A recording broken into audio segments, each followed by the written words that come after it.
คลิปออกมาก็ถ้าจำช่นอยู่อันห้างค่าพี่น้องเลยเนาะช่วนคนก็มาแต่รับไอ้ต้าบ้านลุงเลยมารับไอ้ต้าของเฮียนมาเนี่ยน้องมาก็รับแบบยังบริหอดใส่ซ้ำเนาะฝนตกรับข้างก่อนมาเนี่ยสบายดีป่ะลูกป่ะลูกโอ้ยสบายดีพี่น้องเลยกับทักทายสบายดีเนาะตอนแรงๆกำลังพากันมาอันออกมารับเจอไอ้ต้าเพิ่นก็ได้มาฮอดอันนี้แหละอยู่เซนูตรงเฮียนนี่พี่น้องเลยฝนตกคือเก่าพากันแว่ส้นฝนอยู่ยันว่าเป็นว่าเป็นไออีกเนาะโอ้ยเพราะว่าผมมันได้โตกว่าอย่างอันตอนแม่มาน่ะท่านได้ตกลูกเลยตอนนี้ก็เป็นเวลา3 โมงกว่าพี่น้อยเบิ้งก็แม่สิป้าเป็นกองหลังให้ป้าลุงเบิ่งฝนตกเนาะฝนตกแห้งเติบได้นี่แข้งเปียกกับยันฟ้าเพิ่นเป็นวัดเป็นไข่อีกเนาะหาเป็นไข่แน่เบิ้งมาเบิ้งแม่สิไว้ให้เบิ้งคุณพี่น้องเลยอยู่ไปสักพักหนึ่งเลยเนาะรอถ่าฝนเศร้าตกแห้งเติบอยู่ทางบ้านเขาจะขี้ตกหรือบ่แล้วนี่พากันยืนนี่เหรอฮะบ่ตกบ่ลูกจักเลยจะขี้ตกหรือบ่แล้วทางบ้านเขากันย้ำไปอีกผีมูน้ำหลายคนชนฝนตกยืนพากันลบฝนไปกับกำลังเลิกของเฮียนเนาะน้องเชอยังอยู่หูเข้าไปซื้อเครื่องอยู่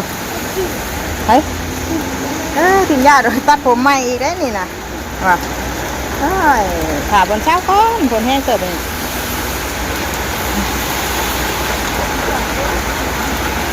ตกแห้งเติบได้นี่พี่น้องถ้าแข้งเมื่อกับเปียกบ่ได้เนาะเราอันว่าเสือกัดฝนมาให้เพิ่นที่ว่ามันสิบ่ตกคือสิมชุ่มอยู่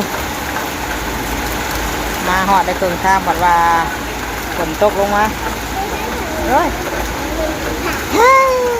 ขับไปซื้อขนมหน่อยนึงเบิ่งมาหนาววะลูกเอาไปกินนายเด้อนั่งยืนลูกมันเปียกนะฉันหน่อยแมงไหม้ขึ้นมาได้นี่มีเก็บได้นี่มันน้ำขึ้นมานี่พี่ไอ้ลูกโอ้ยยังแห้งเต็มอยู่หนักหรอกคุณผิดวะเอาพี่ไอ้นะ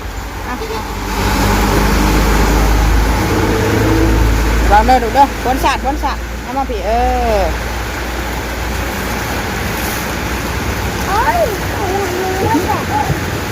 ถ่าเฮิงเติบแล้วยังมาเศร้าอยู่เนาะต้มแห้งเติบได้นี่มาพี่ดุวะอย่ามาพี่มาออกมาแล้วว่ามาดิใช่ไหมเนี่ยฝนตกห้ามหัวอีกแล้วพากันลบฝนมาเลยมานี่เราพอจันไปปุ๊บฝนตกปั๊บเลยวันพอจันขึ้นเหนือแล้วก็ฝนตกห้ามรถดิโอ้ยได้ยังโน่นะสบายดีลูกโอ้ยพากันแล้วนั่งก่อนให้ฝนเช้าค่ะก่อนลูกมันยังเสียอุ๊บขี่ยุ่นดิว่ามึงอันน่ะใส่ยุ่นบ่ใส่กระเป๋านะพี่เด้กระเป๋าน่ะลุงพุงพังอยู่พี่น้องเต็มอยู่นี่บ่ลองเมื่อเช้านี้เราเอายาใส่ดิยันมาเป็นพันได้หายกับคู่นั่นไงนั่งอยู่บ่เป็นบอกอยู่ว่าเขาบอกกับคู่ว่าเขาไม่ได้พันใครแน่ได้ตุ่มกับบ่ยบแล้วใครแน่มาถือคนจังสิถือคนหน่อยนึงเมื่อกี้นี่มาบ่ทันมาเชื่อมาห้องชนพี่เชื่อเอาเชื่อแม่บ่เดี๋ยวแก้เชื่อแม่ให้สักหน่อยก่อนอ้ายเมื่อได้อ้ายก็เริ่มเรียนคือกันอ้ายนะบ่อ้ายไม่ได้เป็นไข่ฝนเช้าอีกก้อนน้อยนึงลูกเราถ่าฝนเช้าก่อนพี่น้องฝนไปอะไร ไปไปเลยบ่กวบได้บ่ได้อยู่แล้วเจ้าไปจังนะ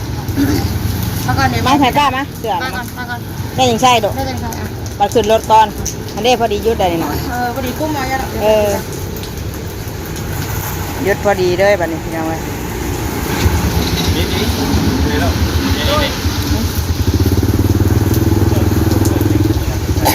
ตกแห้งเติมเนาะบ้านเฮาตกบ่นี่จังหวะเดินทางบ้านเฮามืดได้สิเนาะตาว่าแม่จะมาฝนตกบ่ได้ไปตกมืดได้ซื่อว่ะ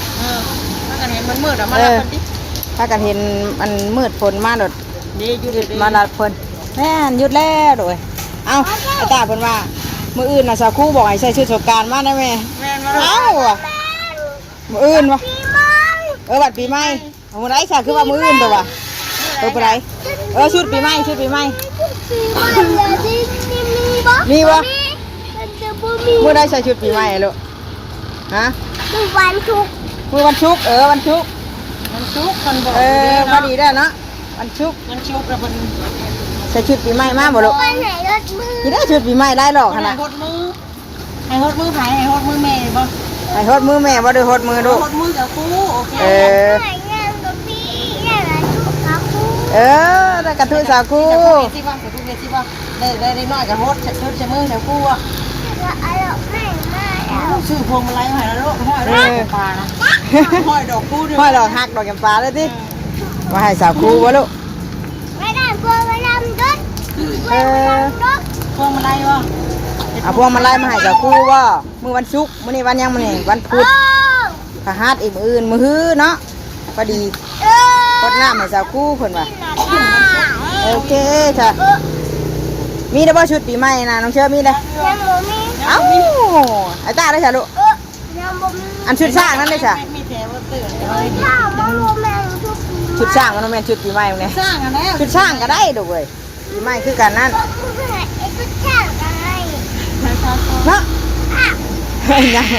ยังเป็นอันนั่นคาคออยู่ใส่หัวอ้ายกว่า นี่แหละชุดสร้างโครงการนะเมื่อเอาว่าชุดโครงการ แต่จะเบิ้งเนาะถ้าเบิ้งในตลาดบ่อื่นก่อน ต บ่ ลาดช่างมืออื่น มือฮื้อว่ะมืออื่นก็มาส่งอีกเช้าแล้วบ่บาดนี้คือได้บ่ ชุดโครงการแม่แม่เจ้ามาเด้ได้ดอกไม้ ใช้ได้เด้ติ ใส่ได้แล้วนะ อันใส่อยู่นี่ก็สงกรานต์คือกันได้นี่น่ะ การได้ดอกไม้ ชุดปีใหม่เพิ่นว่านั่น ดอกไม้เลยแม่นสงการเลย ได้ได้เหรอ แม่ งามชุดสงกรานต์น่ะ ดูนี่ได้ไป เฮ้อ มันไป นางดูยืนมันดูยันขี้เข้มมันงอดขึ้นมาน้ำๆแม่น้ำไงมันสิไต่แค่นี้ไปใช่ไปไปเดี๋ยวยันฝนตกอีกแล้วไปขึ้นรถก่อนมานี่เนาะเฮ้ยไปได้บ่ ป้าเอ้ยเป็นอ้วนน่ะ เฮ้ยพูดมืดใช่ปุ่นอ่ะไปสัตว์เดี๋ยวพ่อกันอยู่เพื่อนพุ่นแหละพี่น้องเลยเนาะแม่งเตอร์กะกันนี่ก่อนพากันขึ้นรถก่อนไปขึ้นบ่มาลูกมั้ยไปเที่ยวกันบ่ มาม่าอันนั้นน่ะบัตเตอร์ เอาหมวกบ่ อันกระเป๋าก็ได้หน่อยทั้งหน้าก็ได้บริหารก็เอาคุ้มนี่ได้หน่อยพอ เอาจัดลุงพุงพังอยู่พี่น้องอ่ะมาเดี๋ยวมาต่อคลิปให้เบิ่งในบ้านเนาะว่าฝนสิตกหรือบ่ดูนี่แหละ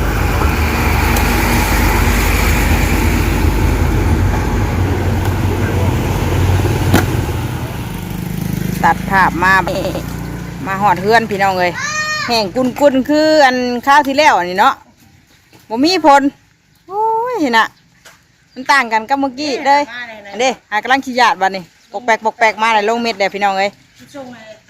เนาะชมมาส่งมาให้ฮอดเฮือนนี่ดอกผัวไอ้ตาจนเหงา ผู้ดีแสบ พอดีเปลี่ยนน้ำทางหาหน่อยหนึงเนาะเสียงฝนมาในฝนหยาดเลยลูกใช่ไหมอย่างเมื่อจะนอนอย่างเมื่อฉัน ไปบุญบาป พ่อบอก ไม่อยากเมื่อ ไม่อยากมาอยากมากับคำว่าพี่ได้ยายฝนตกขนาดฝนหยาดแล้วนี่โอ้แสดงว่ายังบ่มาฮอดพี่พี่น้องเลย รถเก่ากัน ไปค่ะกำลังลงเม็ดปกแปกมาแล้วน่ะอยู่พุ่นโดดแห้งเติบได้เนาะ ไอ้จริงมันสิก็ไอ้นะไอ้ เป็นไอที่ว่ายันว่าบ่อยากอันพาเพิ่นแข่งพ้นว่าเนาะหากะเศร้าเป็นไข่เป็นไอแน่น้อยนึงพี่น้องเลยได้เป็นบัดเป็นน้ำมูกก็ยังย่อยอยู่ก็เลยมานำทางพอดีหยุดแล้วมาฮอดประมาณฮอดเครื่องทางไหนพี่น้องเลยค่ะมาฮอดบ้านเฮาผัดบ่มีแห้งกุ้นๆน่ะยังเป็นดินอันแห้งอยู่เลยเนาะโอ้ต่อกินนี่บัดชุ่มเย็นทางอยู่เซโนพี่น้องเอ้ยมาตัดภาพมาฮอดบ้านโคกใหญ่เฮาผัดกำลังสิโรเม็ดตอนนี้ปกแปกอยู่เนาะบ่ได้ไกลกันปานใดกะวางมันโคกเฮากับเซโนนี่กะพี่น้องเอ้ยแต่ผัดว่าบองแบอันนี้ไปยังลูกเอาไปยังนี่ได้เก็บกับบองแบมาขายเอาจ้ะแนววัดมาขายมันไอ้ตาเพิ่นเก็บสะสมเห็นกระป๋องเบียร์อยู่ใส่บ่ได้พี่น้องเอ้ยปองเบียร์ปองกระทิ่งแดงเก็บไปขายเพิ่นน่ะ จังหน่อยอย่างเมื่อเขากระดูกผลนั่งลงเม็ดอยู่น่ะหาข้าวเทือนน้องเชื่อพี่น้องอย่างอีกพูดเลยจังหน่อยขี่รถลงไปเนาะเอาหมวกน้องนี่ดูอ่ะไอเตอร์โดงเฮียนนะว่าน้อยยันว่าฝนตกห้ามเพิ่น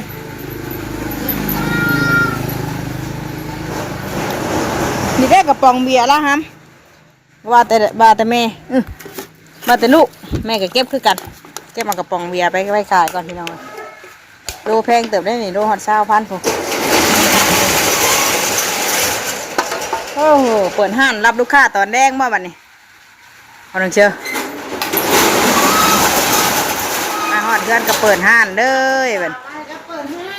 เปิดห้านรับลูกค้ากับไอ้ต้าเลยลูกค้าเฮ็ดตัดผมใหม่สั่นเลยหัวจนโดดเลยตัดหลายรอบแล้วดุงเดาขั้นตัดหลายรอบเราตัดสั่นเลยบัดนี้ใช้ยุ่นน่ะขี่ยุ่นมากกับบ่เปียกแล้วกินดิเบิ่งฮะลูกชื่อยุ่นว่าน่ะค่ะแค่ให้ไอ้น้องเห็ดให้ไอ้ดึงให้ลูกให้ไอ้ดึงมาแน่ให้ไอ้ดึงแน่สิมียังกินบ่มีน่ากินนะมื้อแรงนี่ก็ยันมื้อแรงพุ่นจักฝนสิตกเนาะเอ้าซับยังตกอยู่ไอ้ดุให้ไอ้ดึงให้ไอ้ดึงแน่ไอ้ดึงบ่แน่อันนี้รอถ้าดูเพิ่นเฮียนยังมื้อนี้ดอกบ่ได้ไป2 มื้อเพิ่นเฮียนยังดอกนุ่งชงไผนุ่งให้น่ะไผนุ่งให้น่ะสาวคู่ด้วยนุ่งเองโอ้ยปินหน้าปินหลังมึงไงน้องเชื่อไอ้ต้าน่ะซูเปอร์แมนมันอยู่ทางหลังอ้าวนี่น้องจะมีป้ายทางหน้าด้วยกันเนาะต้าบ่ให้หน้าป้ายใช่ถูกต้องตัวนี้ถูกต้องสาวคู่เห็ดผมให้ก็งามแล้วนี่ดาบูบูนี่ตั้งถืออีดอโอ้มีป้ายอันนี้แหละเสือสงกรานต์นะอันเสือปีใหม่นะลายหลอกนึงขนาดชุดปีใหม่แล้วนะโดยฝนหยุดเลยฝนก็หยุดแรงน่ะมาเข้าบ้านประหยัดปอกแป๊กก่อนเบิดเลยยืนปีน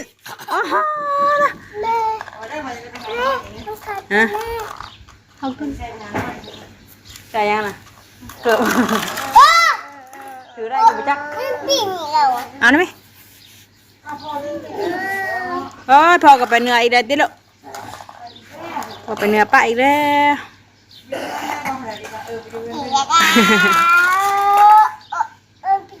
บ่ไปชงการพุ่มว่าเราสิมาน่ะชงการพุ่มว่าจะวันละบ้าเราไปดินชงการอยู่พุ่นไม่จักลูกยังบ่มีดอกชงการอยู่นั่นนะเพิ่นว่ามีคือกันลูกเอ้ยอยู่ไสก็มีคือกันถามมื้อหาป้าลุงมีชงการบ่อยู่ไทยก็มีคือกันอยู่ไทยก็มีคือกันบ่เพิ่นว่าถามป้าลุงก็อยู่ไทยมีบ่ป้าลุงชงการน่ะมีหลายลูกเอ้ยอยู่ไสก็มีคือกันโหดน้ำนะโหดน้ำกันชงการอยู่เชฟโปนก็มีถามไม่รัดกว่าถามพ่อจันเด้อบัดละมาเด้อถามไม่รัดด้วยฮะอยู่เชฟโปนก็มีว่าวันชงการนะจ๊ะเดี๋ยวกันลูกมากันยังดิ่นน้ำกันคือเก่าได้เพื่อนนี่บริษัทเมื่อไงชื่ออีเลยลูกค้ามาลูกค้าเจ้าได้เลยนะดูเจ้าจะได้ยังเอาแนวบวานลูกเด้อมียังห่างน่ะหักไว้เหรอโอ้ยเป็นไข่หาไข่แน่นุ่มเปรี้ยวกินเนี่ยลูกกินนุ่มมันคิ้วนิดพันว่ามาอยากกินนุ่มกันว่าน้ำปัตเตอร์ไม่ได้หายแล้วเลยน่ะนุ่มหวานนุ่มไม่ได้มันหวานเลยลูกนี่ไม่ได้ไม่นุ่มเปรี้ยวที่เป็นยังไงเนี่ยเอาลูกเปรี้ยวหน่อยนุ่มว่าอะไรอยู่เอามาไอ้ตาบอลเมื่อกี้น่ะลูกเอานุ่มฮะลูกเอาชื่อให้มันแดวเอาหินะนุ่มเจ้าหน่อยน้องเชื่อหินะแม่ไปบ่ชื่อบ่แดวได้ที่ดูนุ่มเจ้าหินะป้าไปแม่เจ้าให้ใส่กระเป๋าน้ำป้านี่นะว้าจะกินเป็นสปอนเซอร์คือเมื่อยคืออย่างนี้เสียเหือบ่มวยได้เมื่อยมูไปเอาเพิ่นดิจักพันถามเราดู10,000แล้ววะเงินจุบบ่10,000 น้องมากินนมจะกินนมคือน้องอ่ะเนาะเอ้ยจีน่าไปใช่นะน้องจีน่าไปใช่นะโอ้ยฝนตกอยู่ทางชิโน่พุ่นน่ะตกอยู่จันไห้ฝนยุดได้จังมาฮอดบ้านท่านเราบ่มีจังได้ไรมาอยู่เข้ามาฮอดเพราะว่าบ่มีฝนโอ้ยเนาะแม่ย่าบอกว่าให้ไปดูใช้ลูกนะคือมาตัวเย็นนะไปหาบางตัวเย็นไปมันบ่เย็นนะลูกหาตัวเย็นนี่ก็เห็นว่ากับมันก็บ่ชื่นใจเด้อเบิ่งหาเบิ่งแม่บายเบิ่ง ชิมเด้อ นี่เด้น่ะเราเสียเย็นก็มีอยู่พี่ตัวบ่บายเบิ่งว่าชิมเด้อแม่ บ่ชิมดอกอย่าแต่แม่ชิมโอ้ยบ่แพงแม่บ่ใจตุ้งเจโชว์เจ ประเทศนั้นฉามื้อนี้บอกแม่แน่ดอก แทนทุ่งแทน เบิ่งหามาหันว่าป้าลุงเนี่ยบ่ม่วนบ่ไปโรงเรียนมื้อนี้ดอก มอน แล้วม่อน บุกมอน ม่อนมื้อนี้ผมนะลุงตัดผมให้กันจนสั่นเบิดเราเขียนตัดให้หลายเทื่อเราตัดชั้นให้แม่ซิมึงรู้หามันบานบ่มันแซ่บบ่จะปอนเซอร์เบิ่ง หวานชิมก่อน ซิมึงรู้กินจะปอนเซอร์มึงเอาลูกซิมึงรู้ หวานเนาะ มื้อนี้มือเปื้อนน่ะ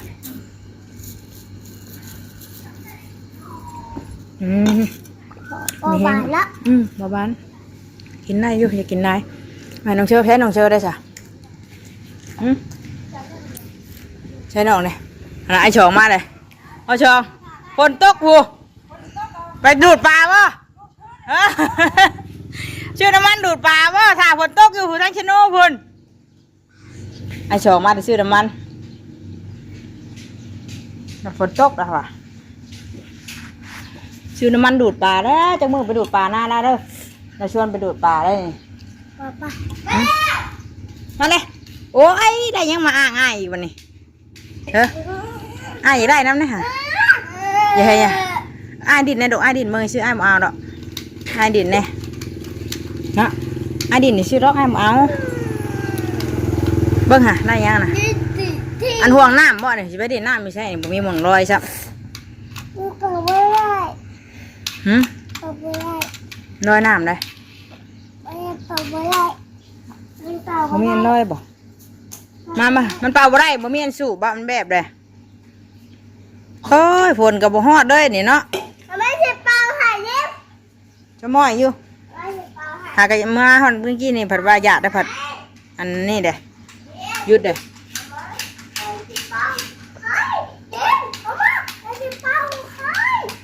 กินน้ำไอ้ตาก่อนแม่ชิมมือเด้อแม่กินนี่เด้อน่ะนี่กล้ามาเลยดินนี่กล้ามาเลยน่ะนี่กล้าไม่ได้เปียกฝนบ่ ห้ามอยู่ฝนห้ามบ่แต่ว่าเห็นบ่นี่กล้านะฝนห้ามนะเฮาหยุดอยู่เนาะเฮาอันเบด้านข้าเนาะให้มันเช้าเฮาก็จังมาสั่นกับแม่นเปียกบ่ได้กับมันเฮาบ่เบหันนะโอ้ยพี่น้องเอ้ยมื้อนี้ก็โดยฝนตกเนาะแต่ฝนตกบ่ฮอดบ้านเฮาเลยตกอยู่เซโนผู้ให้น้องป้าให้อ้ายเป้านี่อ้ายตีบุเลยน้อยๆอ้ายก็ได้โอ้ยชัดว่าไอ้ตาหักไว้แท้หากระซื้อมากินนี่ยังมอดเฮือนอยู่บ่ดุหากะมาหากะไปฮ้อนกินนี่ว่าหักเลยเอาล่ะป้าลุงก่อนเสียละป้าลุงก่อนบ่มีหยังหลายป้าลุงเอ้ยมื้อนี้กันเนาะมาแต่หับหลาน